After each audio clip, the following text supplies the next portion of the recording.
gia đình nhà nhà luôn hạnh phúc.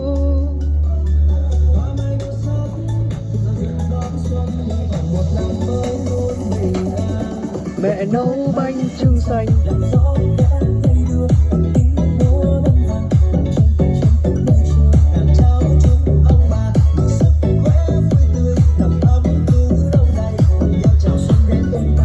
Tết năm đây